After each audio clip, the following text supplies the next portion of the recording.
யாழ்ப்பாண மாவட்டத்தில் அண்மையில் ஏற்பட்ட வெள்ள அனர்த்தத்திற்கு பின்னர் பருத்தித்துறை, கருவட்டி, சாவச்சேரி ஆகிய சுகாதார வைத்திய அதிகாரி பணிமனைகளிலே ஒரு வகையான காய்ச்சல் பரவி வருகின்றது.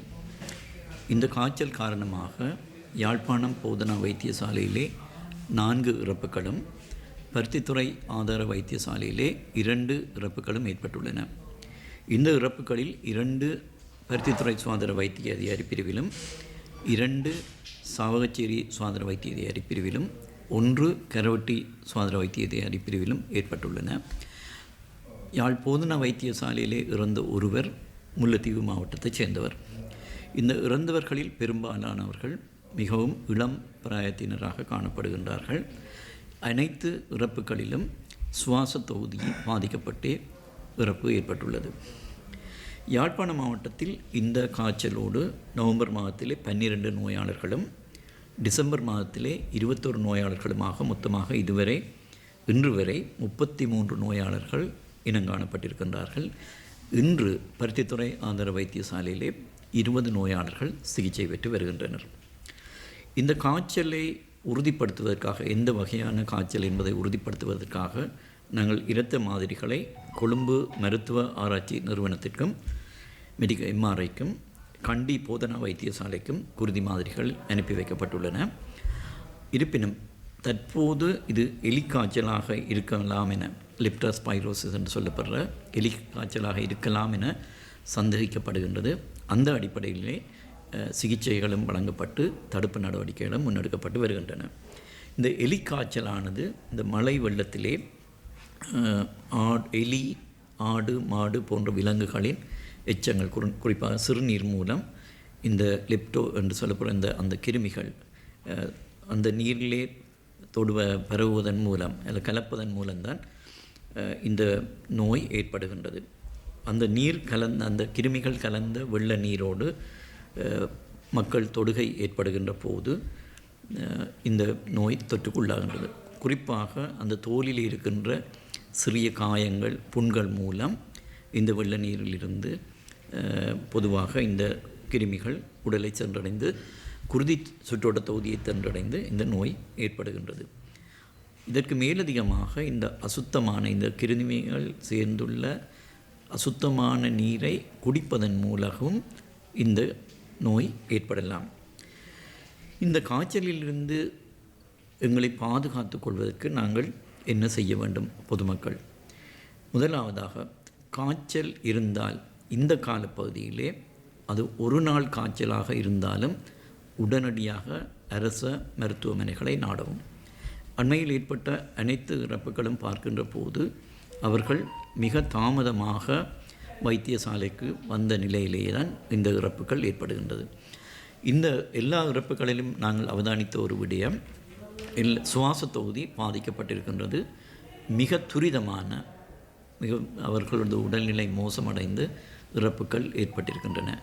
எனவே தான் மீண்டும் மீண்டும் நாங்கள் சொல்கின்றோம், தயவு செய்து காய்ச்சலாக இருந்தால், அது ஒரு நாள் காய்ச்சலாக இருந்தாலும் தயவு செய்து உடனடியாக அருகிலே இருக்கின்ற அரசாங்க வைத்தியசாலைகளுக்கு செல்லுங்கள்.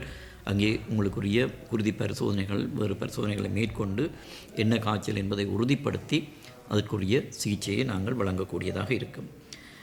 ரெண்டாவதாக, சிலரை நாங்கள் அவதானித்திருக்கின்றோம், நேரடியாக வைத்தியசாலைகளுக்கு சென்று தகுந்த மருத்துவ ஆலோசனை இல்லாது மருந்தகங்களிலே, ஃபார்மசிகளுக்கு சென்று மருந்துகளை வாங்கி உட்கொள்வதையும் நாங்கள் அவதானிக்கக்கூடியார்கள். தயவு செய்து அதை தவிர்த்து சரியான தகுந்த மருத்துவ ஆலோசனையோடு சிகிச்சைகளை பெற்றுக்கொள்ளுமாறு கேட்டுக்கொள்கின்றோம்.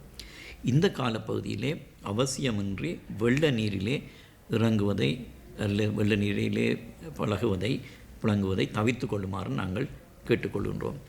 அடுத்ததாக, இந்த வயல்கள், சதுர்ப்பு நிலங்கள், வடிகால்களிலே வேலை செய்பவர்கள் தங்களது கால்களுக்கு இயலுமானால் பாதுகாப்பு அங்கிகள் அணிந்து கொள்வது பொருத்தமாக இருக்கும்.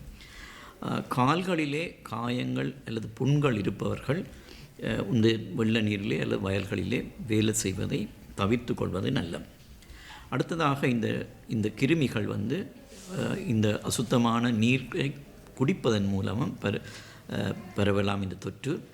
எனவே கொதித்து ஆறிய நீரை கட்டாயமாக இந்த காலத்திலே குடிக்குமாறு நாங்கள் கேட்டுக்கொள்கிறோம். அடுத்ததாக இந்த வெள்ள நீரினாலே அசுத்தமான கிணறுகளை இறைத்து துப்புரவு செய்து கிரமமாக குளோரின் இட்டுக்கொள்ளுமாறு நாங்கள் கேட்டுக்கொள்கின்றோம். அதற்கு உங்களுடைய பிரதேசத்துக்குரிய சுகாதார வைத்திய அதிகாரிகள், பொது சுகாதார பரிசோதகர்கள் எங்களுக்கு உதவி செய்வார்கள். அடுத்ததாக இந்த காலப்பகுதியிலே வெள்ள நீரால் நிரம்பியுள்ள அல்ல அசுத்தமாகியுள்ள குளங்களிலே குளிப்பதை தவிர்த்து கொள்ளுங்கள்.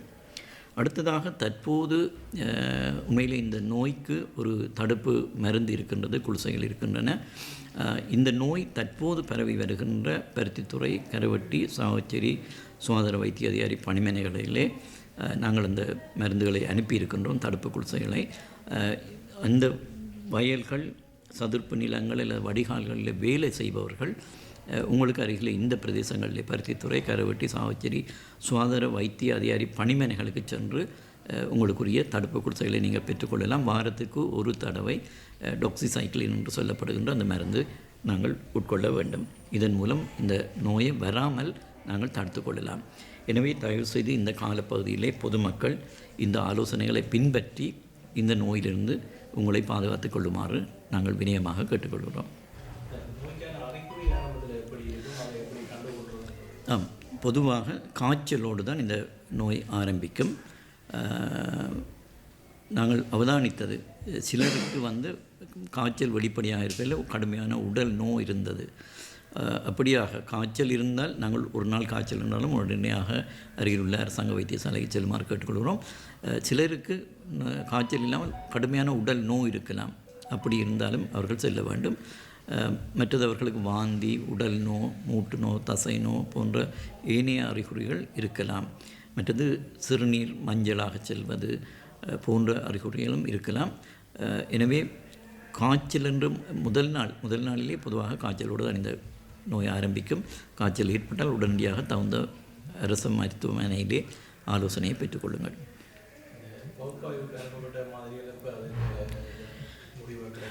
நாங்கள் எம்ஆர்ஐக்கும் இன்றைக்கு கேண்டி டீச்சிங் ஹாஸ்பிட்டலும் போதனா வைத்தியசாலைக்கும் அனுப்பி வைத்துள்ளோம்.